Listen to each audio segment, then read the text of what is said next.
지난 시간에 네이버 지식인의 답답한 마음으로 자기 알바 소득에 대해서 왜 내가 받아야 될 알바 소득이 40만 원인데 3.3%를 뭐 원천징수 어쩌고저쩌고 하는지, 그리고 나는 그냥 알바를 했을 뿐인데 무슨 뭐 프리랜서 뭐 사업자니 뭐 인적 영역 사업자니 뭐 또 근로소득자니 또는 뭐 일용 근로소득이니 뭐니 하면서 뭐 경우에 따라 어떤 경우에 신고를 해야 되고 어떤 경우에도 세금 있고 없고 얘기가 복잡하게 나오죠.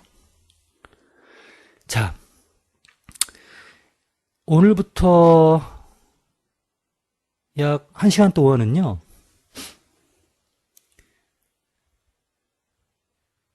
그 세 가지 경우가 가능한데요. 지난 시간에 그 네이버 지식인의 고충을 털어놨던 그 알바생의 경우 세 가지 케이스로 분류 가능해서 각각의 경우에 어떤 식으로 세금 관련된 그 업무가 처리되는지, 그리고 거기서 발생하는 문제점을 어떻게 해결할 수 있는지를 우리가 각 경우에 그 경우를 구분해서 한번 배워보도록 합시다. 일단 먼저 일용 근로소득으로 알바생의 그 급여가 처리될 경우, 이 경우가 일단 제일 쉬운 경우인데요. 어떻게 세금이 계산되고 어떤 절차를 수행해야 되고 무슨 특이사항이 있는지를 우리가 살펴보도록 하죠. 자, 일용 근로소득이란 말, 일용 근로소득. 근로소득이라는 건 여러분 우리가 배웠던 소득의 종류 중에 한 가지였죠. 근데 앞에 일용이란 말이 붙네요. 일용. 자, 우리가 아르바이트로 어떤 사업장에서 일을 한다는 얘기는 무슨 얘기일까요? 네. 파트타임 근무를 한다는 얘기일 수도 있고요. 아니면 불특정 시간에 그 고용주가 필요할 때 와서 그때그때마다 좀 불규칙적으로 와서 일을 해주고 월급을 따박따박 받아가는 게 아니라 그 시간에 비례해서 뭐 시급 얼마 이렇게 받아가는 사람들을 우리 일용직이라고 하죠. 대표적인 일용직이 우리 뭐 건설 현장의 일용직, 이 대표적이죠. 또는 뭐 여러분 한번 이런 경우 한번 상상해 보시겠어요? 왜 카페나 레스토랑에서 알바를 하는데 어떤 아르바이트생은 9시에 출근해서 6시에 뭐 퇴근하거나 뭐 이렇게 하죠. 정해진 시간에 출근해서 정해진 시간에 퇴근을 하죠. 그리고 어떻게 돼요? 매달 뭐 결근 이런 게 없었다면 따박따박 월급 받아가죠. 정액의 월급을 받아가죠. 일정액의 급여를 받아가죠. 이런 경우가 있고, 또 어떤 경우가 가능하냐면요, 한참 바쁠 때 왜 뭐 오전 뭐 12시 그죠? 점심때 또 저녁 막 피크타임 그때 시간대에 와서 일을 해주고 한 뭐 하루에 3시간 뭐 5시간 일을 해주고 시간당 급여를 해서 받아가는 그런 직원이 있죠. 전자의 경우 우리는 상용 근로자라 그래요. 상용. 그렇죠? 그러니까 일정 정해진 규약에 따라 정상적인 상태의 고용을 말하죠. 일용은요. 그렇죠. 일단위 고용의 준말인데, 그렇죠? 그러면 상용 근로자는 즉 사장님에게 고용되어 일하는 근로자는 상용 근로자가 있고 일용 근로자가 있어요. 지금 다루는 사례는요, 상용 근로자가 아닌 어떤 근로자? 일용 근로자의 사례. 일용 근로자의 경우 세금을 어떻게 계산하는지. 그러니까 여러분들이 어디 뭐 갑작스레 뭐 단기 알바 뭐 한 달인데 그 근무 시간은 좀 불규칙해요. 어떤 날은 뭐 3시간 근무하고 어떤 날은 2시간 근무하고 일이 있을 때마다 뭐 투입이 돼서 정말 단기 알바를 할 경우 그때 여러분들은 상용 근로자가 아니라 일용 근로자가 되는 거죠. 자, 그런 일용 근로자로 여러분들이 일을 하게 되고 급여를 받을 때, 즉 소득이 발생한 거죠. 그럼 소득이 생긴 여러분은 일단 뭡니까? 소득에 대한 세금, 소득세를 내셔야 돼요. 소득세는 신고납부 제도이므로 여러분들 스스로가 세금을 계산하셔가지고 얼마 내야 되는지, 그리고 신고하고 납부까지 하셔야 돼요. 그런데 전국에 알바생이 수십만 명인데 그 알바생들한테 그런 막중한 자기 세금을 계산 신고 납부하라는 건 세금 세자도 몰랐는데 이 수업 안 들으면 그 업무를 하기가 사실상 불가능하죠. 그래서 그런 알바생들을 대표해서 누가 고용주가 알바생의 세금을 계산 신고 납부하라는 원천 징수 시스템이 있죠. 덕분에 우리 알바생은 편하죠.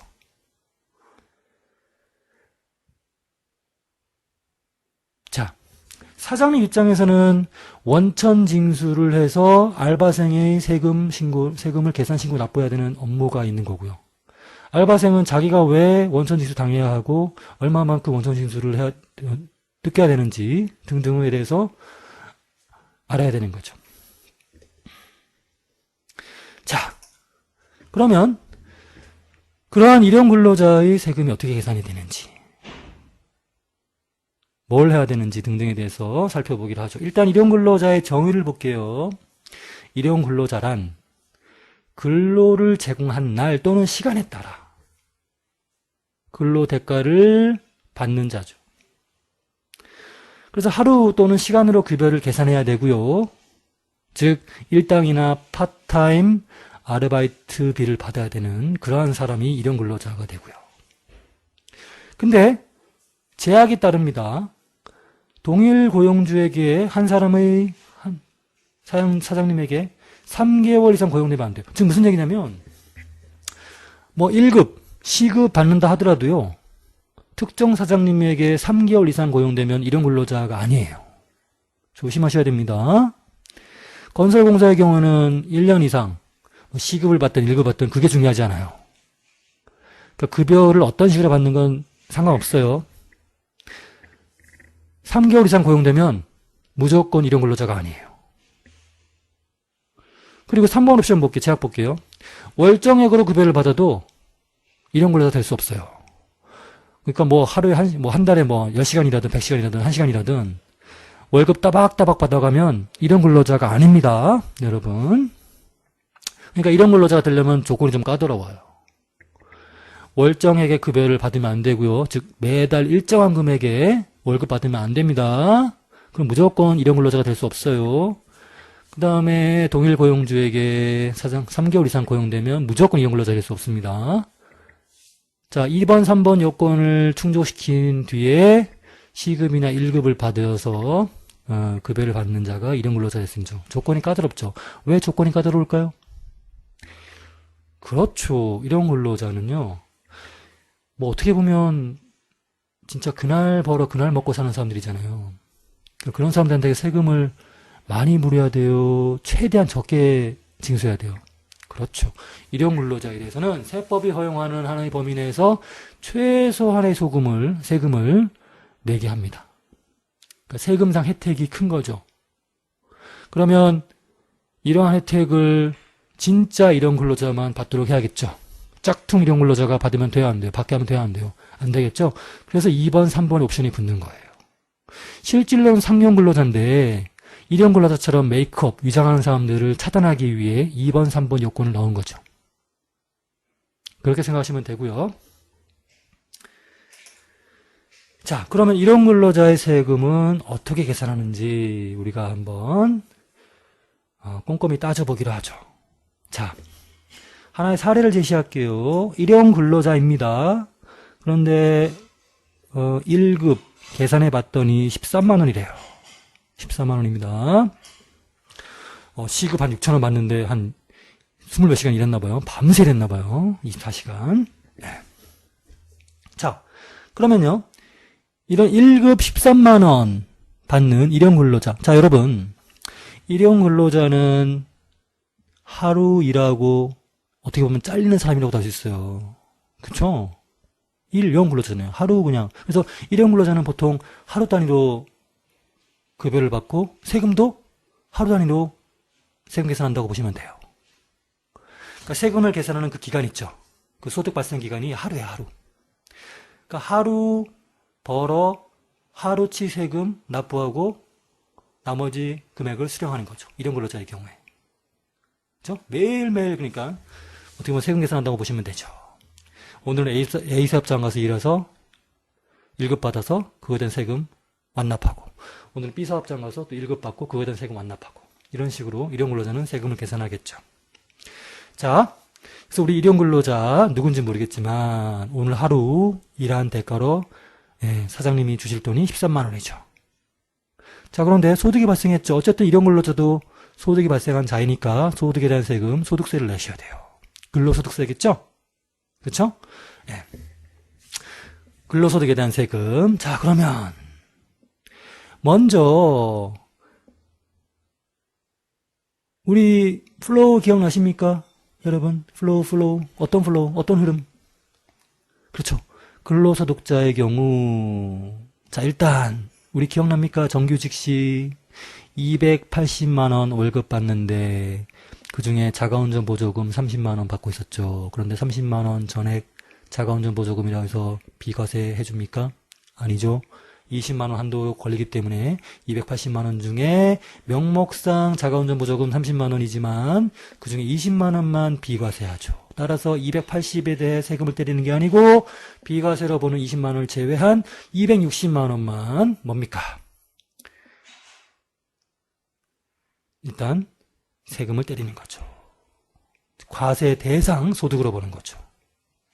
그러면 280 곱하기 12개월. 자, 세금 계산할 때 우리 정규직은 정규직 상용 근로자입니까? 일용 근로자입니까? 상용 근로자죠. 상용 근로자의 세금 계산 기간은요. 소득 발생에 대한 그 세금 계산 기간은 1년입니다. 1년. 그러니까 1년 받는 총 급여는 얼마입니까? 우리 총소득은 280 곱하기 12개월 3,360만 원이 총소득이 되는 거죠. 근로소득이 되는 거죠. 그런데 그 중에 얼마는 20만원 곱하기 12개월은 뭡니까? 비과세 대상 근로소득이죠. 따라서 그걸 차감한 나머지 260 곱하기 12개월이 뭡니까? 3,120만원인가요? 그게 바로 뭡니까?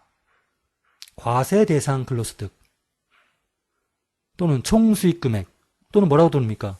총급여라 부르죠. 총급여. 그쵸? 그 총급여에서 뭘 뺀 게? 그쵸? 필요경비 쪽으로 뺀 거. 그 총급여에 대한 필요경비. 총급여를 창출하기 위해 발생한 비용. 획일적으로 우리 테이블 어떤 주면서 계산하는 거 있죠. 뭐, 그쵸?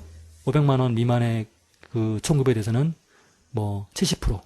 그쵸? 500만원 초과 1100만원 미만은 뭐 40%. 그 기억나시죠? 그 테이블에 의해서 필요경비 공제하죠. 필요경비 계산해서 공제하죠. 그래서 총급여에서 필요경비 계산해서 공제한 거, 그걸 우리 근로소득 공제라고 하는데, 총급여 빼기 근로소득 공제가 바로 뭐가 됩니까? 근로소득 금액이 되는 거죠. 자, 상용 근로자의 경우에는 총소득, 즉 근로소득 280 곱하기 12개월에서 20 곱하기 12개월 뺀 거, 즉 뭡니까? 비과세 대상소득 20 곱하기 12개월 뺀 게 뭡니까? 총급여가 되죠. 그 총급여에서 뭘 뺀다? 필요경비, 즉 근로소득 공제를 뺀 게 뭐가 됩니까? 근로소득 금액이 되는 거죠. 그런 플로우로 가는데 일용 근로자는 비과세 그런 거 없어요. 그죠? 그러니까 일용 근로자는 어떻게 됩니까? 일단 그쵸? 비과세가 없으니까 뭐예요? 근로소득 이꼴 총급여가 되는 거죠. 그쵸? 예. 그 다음에 일용 근로자의 필요경비는요. 무조건 10만 원이에요. 10만 원. 아, 그러면 여러분 일용 근로자의 근로소득은 지금 이 사례에서 얼마예요? 일당 13만 원이 근로소득이죠. 근데 일용 근로자에 대해서는 비과세 대상 소득이 없다고 보면 없으면 어떻게 돼요? 이 근로소득 13만 원이 총급여가 되는 거죠. 근데 거기에서 뭘 뺀 게?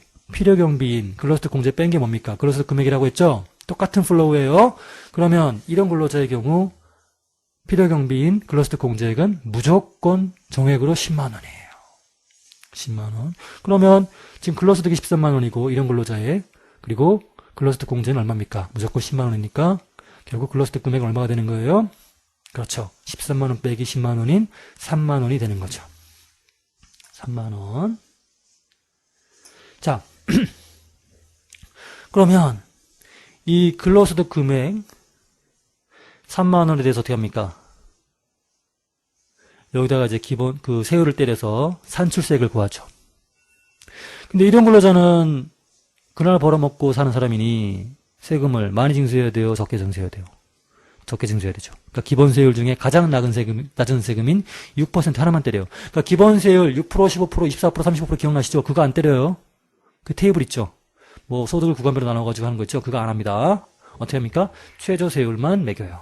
그래서 몇 프로 때립니까? 6% 때려서, 즉 3만 원에 6% 때리면 얼마입니까? 1,800원의 산출세액을 계산이 되는 거죠. 자, 그리고요, 이런 근로자는요, 그날 벌어먹고 사는 사람이기 때문에, 자, 또 파격적인 세액공제를 해주죠. 그래서 55%에 해당되는 산출세액을 공제를 해줘요. 즉, 징수하지 않겠다고 빼주는 거죠. 그래서 1,800원의 55%인 990원을 뺀 나머지 810원이 1,800원 산출세액에서 세액공제로 990원을 뺀 나머지 810원을 뭡니까? 소득세로 결정하는 거죠. 그쵸? 네. 그래서 여러분 일용 근로자의 경우에는요. 일용 근로자의 경우에는 지금 일당 13만 원인 우리 일용 근로자의 경우 그 13만 원의 소득에 대해서 얼마의 세금을 내면 된다? 810원의 세금을 내면 되는 거죠. 근데 여러분, 이 810원의 이거 좀 이렇게 막 복잡한 과정 말고, 이거 좀 약식으로 어떤 심플한 어떤 공식 같은 거 하나 만들어낼 수 없을까? 그 역산을 한번 계산해 보는 거죠. 이거 810원 세금 계산했는데, 어떤 논리적인 흐름으로, 이거 어떻게 계산된 거지? 역으로 방정식 풀어보면요. 근로소득 금액에 몇 프로 곱하면 2.7% 곱하면 얼마가 나와요? 아, 우리 13만 원에 대한 일용 근로자의 소득세가 나오는 거죠. 2.7%. 2.7%. 그러면 근로소득 금액에 2.7% 곱하면 아, 내가 낸 세금이구나. 그럼 여러분들 이 공식 하나 외우시면 여러분 일용 근로자로서 세금 계산 심플하게 할 수 있죠. 어떻게 하면 됩니까, 여러분? 내가 일당을 15만 원 받아. 나 일용 근로자네. 근데 일당 15만 원 받았어. 그러면 근로소득 금액 곱하기 2.7%가 내가 낼 세금이라고 했잖아. 그럼 근로소득 금액 곱하면 근로소득 금액? 근로소득 금액 어떻게 구하지? 그렇지. 내가 받는 총 알바 소득에서 뭔가 근로소득 공제 빼준 게 10만 원이었지. 그럼 15만 원 빼기 10만 원이 5만 원이 뭐가 되는 거예요? 근로소득 금액이 되는 거죠. 거기에 몇 프로? 2.7% 곱하면 되는 거죠. 얼마? 5만 원 곱하기 2.7%? 5, 20, 5, 7, 35. 1350원이 내가 낼 세금이구나. 그러면 내가 낼 세금이 1350원이구나 라는 걸 여러분들 기억하시면 되는 거죠. 그러면 일단 우리는 배우는 사람이니 2.7%를 어떻게 연역적으로 이걸 2.7% 숫자가 나왔는지 그냥 외울 게 아니라 한번 따져볼까요? 따져볼게요. 자, 6% 산출세액에서 55%를 공제하니 결국 몇 프로 세금 낸다는 거예요? 6% 때리는데 세금을 그 중에 절반 이상 55% 빼주니까 세금 공제 되니까 징수 안 하겠다고 빼주는 거니까 결국에는 6%의 몇 프로? 45%만 세금으로 납부하는 거 아니에요? 그러면 6% 곱하기 45%는 얼마예요? 6, 4, 24, 6, 5, 30, 2.7%. 6%의 55%는 공제되니까 세액에서 나머지 45%, 즉 6%의 45%만 내가 납부하면 되는구나. 그래서 얼마? 6% 곱하기 45%. 얼마? 6%의 45%인 2.7%가 내가 납부해야 될 세금이구나 라는 걸 여러분들 알 수 있는 거죠. 이해가십니까? 오케이. 2.7%가 그렇게 나왔다는 거 여러분들 염두에 두시면 됩니다. 자, 그러면 여러분 일용 근로자가 내야 될 세금 어떻게 계산하시면 됩니까? 받는 거에 2.7%입니까? 아니면 근로소득 금액 2.7%입니까? 근로소득 금액. 여기 사례에서는 얼마입니까? 13만 원 2.7%입니까? 3만 원 2.7%입니까? 13만 원 2.7% 내면 됩니까? 일용 근로자. 아니면 13만 원에서 10만 원 공제한 3만 원에 대해 2.7%입니까? 그렇죠.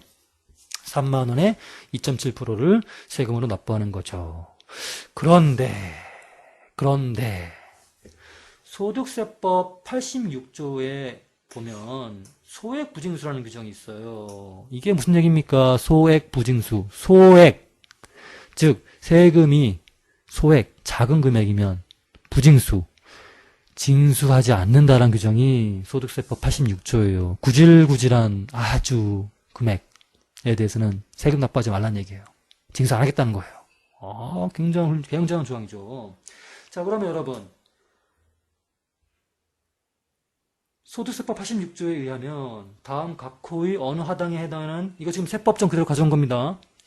소득세법 86조 소액부징수 규정해서 다음 하나에 해당하는 경우에는 소득세를 징수하지 아니한다. 2012년 1월 1일 날 개정된 세법조항이죠. 뭡니까? 1,000원 미만인 경우. 그쵸? 이거 하나만 외우시면 돼요. 자, 그러면 우리 지금 일당 13만 원이신 우리 일용근로자의 세금 계산해 봤더니 근로소득 금액 3만 원에 2.7% 얼마입니까? 810원인데 1,000원 이상입니까? 미만입니까? 미만이죠. 그럼 우리 일용근로자 일당 13만 원 받으시는 분 결국 세금 410원 내야 됩니까? 안 내도 됩니까? 소액부징수 규정이 없다면 810원 내야 하지만 소액부징수 규정 덕에 안 내도 되는 거죠. 이해가시죠? 즉 소득세가 1,000원보다 많으면 세금 내고 1,000원보다 적으면 납부 의무가 없는 거죠. 그쵸? 자, 그럼 이 얘기는 무슨 얘기냐면 계산된 소득세가 1,100원이면 1,100원 모두 납부해야 되고요. 계산된 소득세가 900원이면 한 푼도 안 내는 거죠. 그쵸? 그 얘기죠. 자, 여러분. 제가 지난 시간에 이런 얘기를 드렸어요. 소득세는 국세입니까? 지방세입니까? 즉, 세금을 징수하는 정부는 하나였습니까? 두 개였습니까? 두 개였죠. 중앙정부와 지방정부. 중앙정부가 거두어가는 세금이 뭡니까? 국세. 지방정부가 거둬가는 세금을 뭐라고 하죠? 지방세. 지금 우리 일당 13만 원 받으시는 일용근로자 근로소득 금액 3만 원에 2.7% 때려서 810원 구했죠. 일단 소액부징수 규정에 의해서 세금은 안 내죠. 1,000원 미만이니. 근데 지금 이 소액부징수 규정은 제가 소득세법 82조라고 했죠? 그쵸? 86조. 그럼 이 소액부징수 규정은요, 소득세 규정인데, 여러분, 제가 드리고자 하는 말씀이 뭐냐면, 지금 소득세 계산해 본 거예요. 소득세. 근데, 중앙정부가, 소득세는 국세로서 중앙정부가 징수해가는 세금이고, 소득세에 대해서 제가 뭐라고 했죠? 지방정부도 소득세의 10%를 징수해간다고 했죠? 그걸 무슨 지방세라고 합니까? 지방소득세라고 하는 거죠. 그럼 여러분들 이렇게 생각하시면 돼요. 쉽게 생각하시면. 소득세를 계산하시고 그거의 10%를 추가로 지방정부에도 내야 된다는 얘기예요. 지방소득세로. 다시 뭐라고요? 소득세, 그냥 심플합니다. 아주 간단해요. 소득세를 내셔야 하면요. 그 계산된 소득세의 10%를 또 지방정부에 내야 돼요. 여러분들이 소득세를 계산하시잖아요. 다시 여러분들 소득이 발생해요. 그럼 소득에 대한 세금을 내야 되죠. 세금이 두 종류라니까. 중앙정부에 내는 국세, 즉 소득세, 또 지방정부에 내는 지방세, 지방소득세. 소득이 발생하면 소득세도 내야 되고요. 지방소득세도 내야 돼요. 근데 지방소득세는 제가 앞으로 별도의 언급을 안 할게요. 왜냐하면요, 지방소득세는 어떻게 계산합니까? 과세표준에 세율 때리는 게 우리 세금계산법이죠. 그럼 지방소득세의 과세표준은요, 소득세예요, 소득세. 세율은요, 10%고요. 그러니까 지방소득세는 계산이 매우 간단해요. 일단 세율 적용하는 그 몸통이 뭡니까? 타겟이 뭡니까? 과세표준이. 소득세라니까. 소득세 10% 때리면 그게 지방소득세예요. 이해가시죠? 자, 그러면 우리 지금 여러분 지금 이 일당 13만 원 받으시는 일용 근로자의 경우 계산된 소득세는 810원이에요. 그러면 그거의 10%인 81원 지방소득세 해서 이분이 부담해야 될 세금은 810원 곱하기 81원인가요? 아니죠. 여러분. 지방소득세의 세율을 적용하는 과세표준은 소득세죠. 그쵸? 네.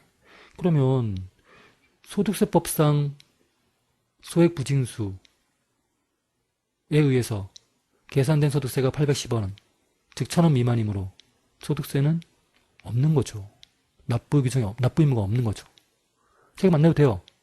그럼 지방소득세는 있을까 없을까요? 없겠죠. 왜? 지방소득세의 세율 때리는 그 타겟, 과세표준이 뭡니까? 소득세잖아요. 소득세가 810원 계산됐지만 소액부징수 규정에 의해서 낼 게 없잖아요. 그러니까 지방소득세도 뭐예요? 세율 적용은 타겟이 없는 거죠. 따라서 지방소득세도 없다라는 얘기죠. 소액부징수 규정은요, 자연스럽게 뭡니까? 소득세법상 이 소득부징수 규정, 소액부징수 규정은 자연스럽게 뭡니까? 지방소득세도 연계가 돼서, 그쵸? 네, 지방소득세까지 뭡니까? 고려할 필요가 없는 거죠. 이해되십니까? 만약에 우리 일당 일용 근로자의 계산된 소득세가 1,100원이야. 그럼 소액부징수 규정에 적용을 받지 못하죠. 그럼 1,100원의 소득세를 내셔야 되고요. 또 그거의 10%인 얼마? 110원. 그거 110원이라는 지방소득세를 또 내셔야 되는 거죠. 이해가십니까? 오케이. 자, 여러분. 그래서 우리가 일용 근로자의 세금을 우리가 계산해 봤죠. 그쵸? 네.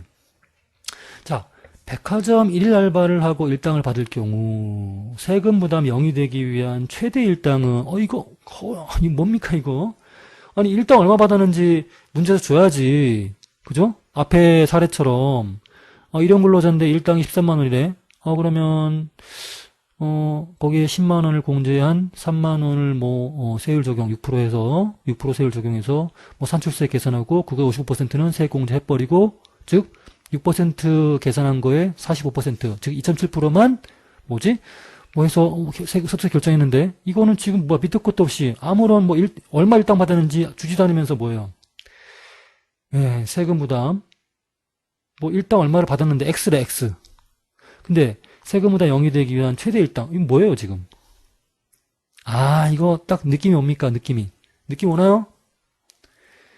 일당을 받았는데 소득이 발생했는데 일용 근로자 그럼 뭐예요?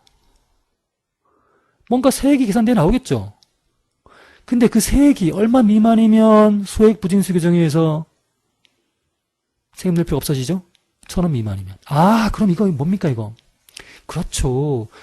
1,000원 미만의 소득세가 나오면 세금 낼 게 없는 거죠. 세금 부담이 0이 되는 거죠. 그러면 세금 부담이 1,000원일 경우가 뭡니까? 그렇죠. 세금 안 내도 되는 최대 일당이 되는 거죠. 그거 구하라는 얘기예요. 구할 수 있습니까? 여러분 한번 구해보세요. 네. 구해보시면 이 정도는 여러분들 충분히 하실 수 있을 거라고 믿습니다, 여러분. 이거에 대한 풀이는요, 제가 오프라인 강의에서 해드릴 거예요, 네, 여러분. 자, 그러면 오늘 우리 일용 근로자의 세금 어떻게 계산하는지 배워보신 거죠. 간단하죠, 여러분. 자, 일단 여러분, 확실한, 내용을 한번 정리하고 갈까요? 일용 근로자가 세법상 일용 근로자가 되기 굉장히 까다롭죠. 그렇죠? 시급 1급 받는 사람이 일용 근로자고요. 하지만 시급 1급 받는다고 해서 무조건 일용 근로자는 아니고요. 어떤 사람은 시급 1급 받아도 일용 근로자 될 수 없나요? 3개월 이상 고용되거나 월 정액으로 따박따박 월급 받는 사람 있죠? 그 둘 중 하나만 걸려도 뭡니까? 일용 근로자가 될 수 없어요. 왜 그런 제약을 뒀느냐? 일용 근로자에게는 즉 그날 벌어먹고 그날 사는 사람이기 때문에 세법이 최대한 세금 징수를 자제하려고 해요. 그러니까 혜택을 많이 준다는 얘기죠. 그러니까 이걸 악용하는 사람들 차단하겠다는 얘기예요. 그러니까 상용 근로자인데 일용 근로자인 척 위장하는 사람들, 그래서 세금 부담 줄이겠다는 사람들 원천 차단하겠다는 조항이 그 조항이죠. 월정액 급여 받아가는 사람은 일용 근로자 아니다. 3개월 이상 고용된 사람은 일용 근로자 아니다. 라고 하는 거죠. 자, 일용 근로자의 세금 파격적 혜택을 주죠. 기본세율, 즉 소득을 구간별로 나눠가지고 6%, 15% 이렇게 적용하나요? 누진세율 적용하나요? 아닙니다. 단일세율, 기본세율 중에 가장 낮은 세율인 몇 프로? 6%만 때립니다. 그리고 일당 중에 얼마를 공제해버립니까? 필요경비로. 근로소득 공제에 무조건 10만원 공제하고요. 이거 특이하죠? 그쵸? 그 다음에 어떻게 됩니까? 산출세액 다 징수합니까? 55%를 공제해줍니까? 그렇죠. 55% 공제하고 45%에 대해서만 뭡니까? 네, 세금을 내라고 하는 거죠. 그리고 하나 더 확인할 거, 소액 부징수 규정 86조 여러분, 그쵸? 그래서 1,000원 미만의 일용 근로자의 1,000원 미만의 소득세는요, 부징수한다, 징수하지 않는다는 거 여러분 그것까지 확인하시면 완벽한 일용 근로자의 세금 플로우를 여러분들이 이제 터득하게 되시는 거죠. 척척할 수 있습니까? 내용은 복잡하지만요, 여러분 사례로 한 번만 계산해 보시면 이 알고리즘, 일용 근로자의 세금 계산하는 알고리즘을 여러분들이 체득하시게 되는 거예요. 몇 번 연습해 보시면 됩니다.